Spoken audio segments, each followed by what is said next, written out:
Assalamualaikum warahmatullahi wabarakatuh. Bagaimana kabarnya anak-anak semua? Materi hari ini masih berhubungan tentang teorema Pitagoras ya. Apa sih judul materi kita pada hari ini? Pada pertemuan yang ketiga ini, yang akan kita pelajari adalah mengenai menentukan jenis segitiga dengan menggunakan kebalikan dari teorema Pitagoras dan mengenal apa itu triple Pitagoras.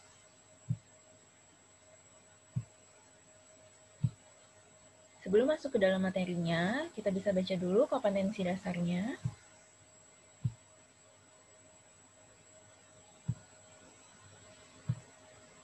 Kemudian tujuan pembelajaran kita pada hari ini adalah agar siswa dapat menentukan jenis segitiga dengan kebalikan teorema Pitagoras, dan kalian dapat memeriksa triple Pitagoras. Kemudian, kalian juga dapat menyelesaikan masalah yang berkaitan dengan teorema Pitagoras.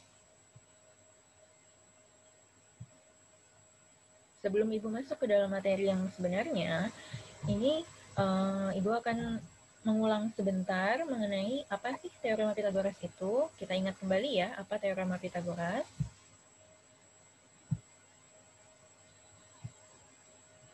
Dimisalkan, Ibu memiliki segitiga ABC, siku-sikunya di A, dengan sudut siku-siku di A, kemudian panjang sisi A, ini A kecil, berhadapan dengan sudut siku-siku A-nya, maka teorema Pitagoras yang terbentuk atau rumus Pitagorasnya adalah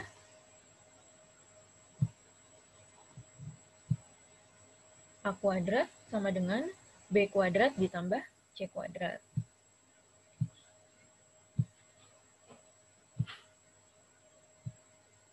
Kemudian dengan segitiga siku-siku yang berbeda dan sudut siku-sikunya di sini adalah di titik B, maka panjang sisi yang terpanjang atau sisi yang terpanjangnya adalah sisi B, maka teorema Pitagorasnya menjadi B kuadrat sama dengan A kuadrat ditambah C kuadrat.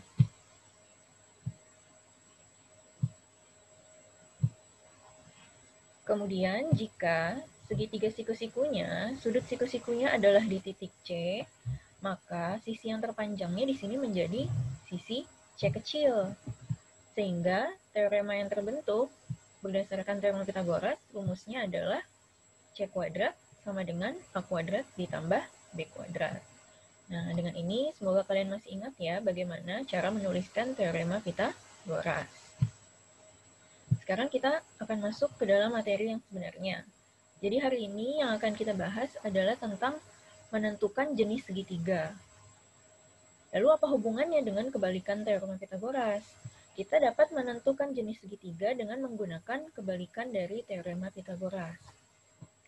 Di sini Ibu diketahui kalau ada segitiga ABC, di mana sisi A adalah sisi yang berhadapan dengan sudut A, kemudian sisi B adalah sisi yang berhadapan dengan sudut B, dan sisi C adalah sisi yang berhadapan dengan sudut C.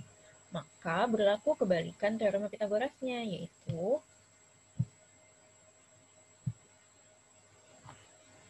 jika A kuadrat sama dengan B kuadrat ditambah C kuadrat, maka dapat kita simpulkan bahwa segitiga ABC ini akan siku-siku di titik A. Dan apabila B kuadrat sama dengan A kuadrat ditambah C kuadrat, maka segitiga ABC-nya akan siku-sikunya di titik B. Begitu juga jika terdapat rumus C kuadrat sama dengan A kuadrat ditambah B kuadrat, maka segitiga ABC akan siku-siku di titik C. Jadi inilah yang disebut sebagai kebalikan dari teorema Pitagoras. Dengan kebalikan teorema Pitagoras ini, kita dapat menentukan jenis segitiganya. Di sini dimisalkan, sisi A merupakan sisi yang terpanjang pada segitiga ABC. Maka jenis segitiga ABC-nya ini dapat kita tentukan dengan menggunakan kebalikan teorema Pitagoras. Yang pertama, jika A kuadrat sebagai sisi yang terpanjang kita kuadratkan, nilainya sama dengan nilai B kuadrat ditambah C kuadrat, maka ABC merupakan segitiga siku-siku.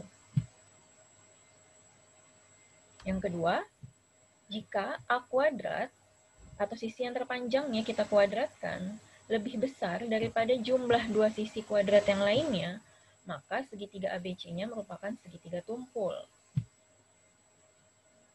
Yang ketiga, jika A kuadrat kurang dari atau nilainya lebih kecil dari B kuadrat ditambah C kuadrat, maka segitiga ABC-nya merupakan segitiga lancip. Contoh soal yang pertama. Tentukan jenis segitiga yang memiliki panjang sisi 5 cm, 7 cm, dan 8 cm. Yang pertama, langkah yang kita lakukan adalah menentukan mana sisi yang terpanjangnya.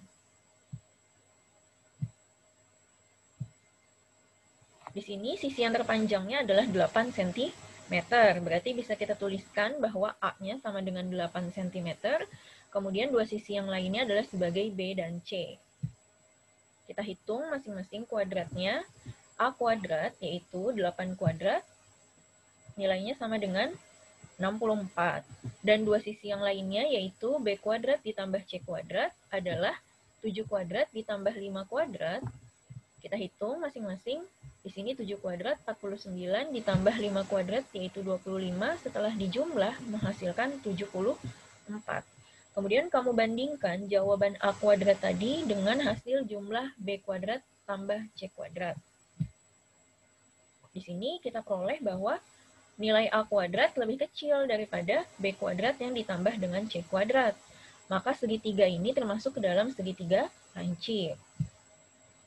Contoh soal yang kedua, tentukan jenis segitiga yang memiliki panjang sisi 12 cm, 16 cm, dan 20 cm. Langkah yang pertama, tentukan dulu mana sisi yang terpanjangnya. Sisi yang terpanjangnya adalah 20 cm. Maka bisa kita jadikan A-nya sama dengan 20 dan B-nya serta C-nya adalah dua sisi yang lainnya. Kemudian kita hitung masing-masing nilai kuadratnya. A kuadratnya dapat 400, kemudian B kuadrat ditambah C kuadrat. Setelah dijumlah hasilnya adalah 400. Setelah kita bandingkan, ternyata nilai A kuadrat itu sama dengan B kuadrat ditambah C kuadrat. Jadi kesimpulannya, segitiga ini merupakan segitiga siku-siku. Kemudian contoh soal yang ketiga. Tentukan jenis segitiga yang memiliki panjang sisi 7 cm, 13 cm, dan 9 cm. Kita jawab, sisi yang terpanjangnya adalah 13 cm, maka kita misalkan A-nya sama dengan 13, kemudian B dan C-nya dua sisi yang lainnya. Sama ya caranya. Kita kuadratkan dulu A-nya, jadi dapat hasilnya A kuadrat sama dengan 169. Kemudian nilai dari B kuadrat ditambah C kuadratnya sama dengan 130. Kemudian kita bandingkan hasilnya, ternyata A kuadrat nilainya lebih besar daripada B kuadrat yang ditambah C kuadrat. Maka kesimpulannya, segitiga yang dimaksud ini adalah jenis segitiganya segitiga tumpul. Bagaimana? Sudah paham ya? Sekarang kita lanjut, yaitu tentang triple Pythagoras. Apa sih triple Pythagoras? Triple Pythagoras adalah 3 buah bilangan bulat positif. Oke, perlu digarisbawahi. Di sini adalah triple Pythagoras merupakan 3 bilangan bulat yang positif. Jadi nilainya harus positif. 3 bilangan bulat positif yang memenuhi kesamaan bahwa kuadrat bilangan yang terbesar itu harus sama dengan jumlah dari kuadrat kedua bilangan yang lainnya. Maka ketiga bilangan tadi dapat dikatakan sebagai triple Pythagoras. Contoh seperti ini. Diketahui, segitiga PQR memiliki panjang sisi 3 cm, 4 cm, dan 5 cm. Apakah ketiga bilangan pada segitiga ini merupakan triple Pythagoras? Maka kita cek dulu. Yang pertama, langkah yang harus dilakukan adalah tentukan mana sisi yang terpanjang atau bilangan yang terbesarnya. Di sini, bilangan yang terbesarnya adalah 5. Maka, sesuai dengan kalimat atau pengertian dari triple Pythagoras, kuadrat bilangan yang terbesar itu sama dengan jumlah kuadrat dari dua bilangan yang lainnya. 5 adalah bilangan yang terbesar, maka kita kuadratkan apakah sama dengan jumlah dua bilangan lainnya setelah dikuadratkan. Ternyata hasilnya ruas kanan dan ruas kirinya sama, Maka kesimpulannya 3, 4, dan 5 merupakan triple Pythagoras. Contoh berikutnya,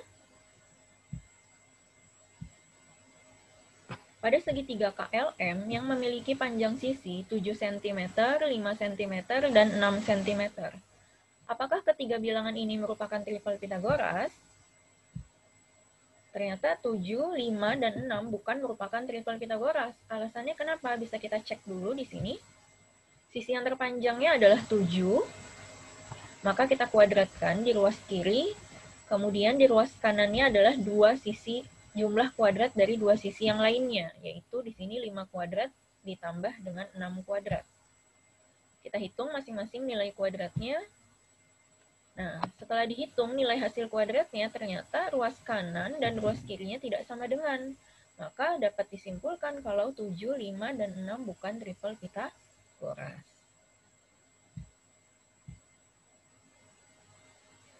Banyak sekali terdapat tigaan bilangan atau tiga bilangan yang merupakan triple Pythagoras.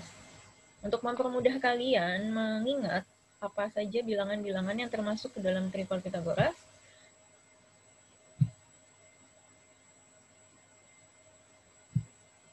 oh ini ada contoh lagi. Oh ini contohnya sama ya, yang tadi diulang.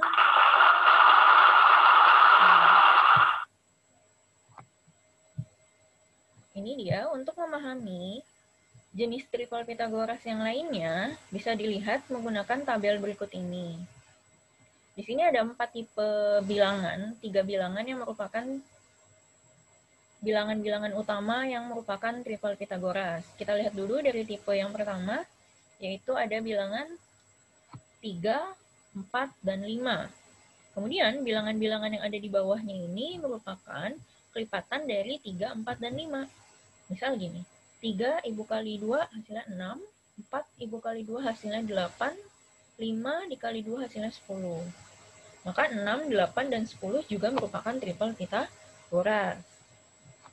Atau misalkan 3, ini ibu kali 3 hasilnya 9. 4 dikali 3 hasilnya 12. 5 dikali 3 hasilnya 15.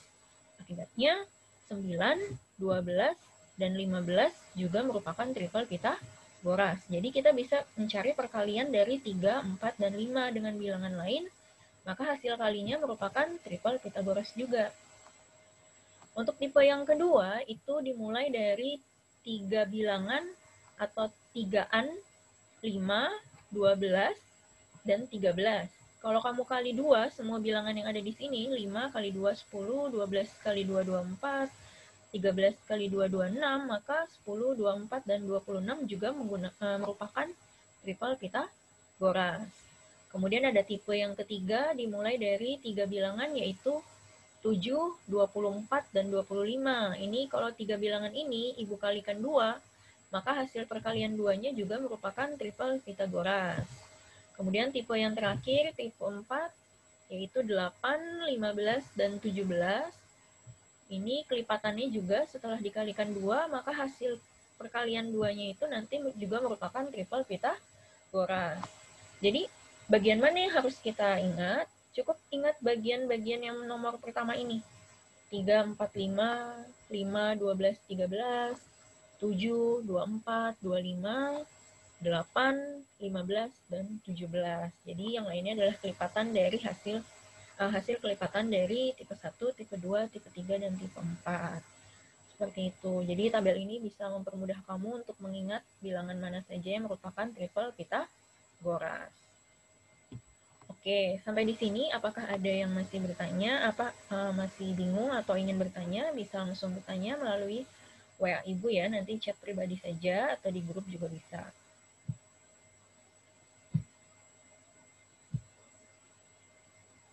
Untuk pelatihan soalnya akan diberikan pada pertemuan yang berikutnya, pertemuan selanjutnya.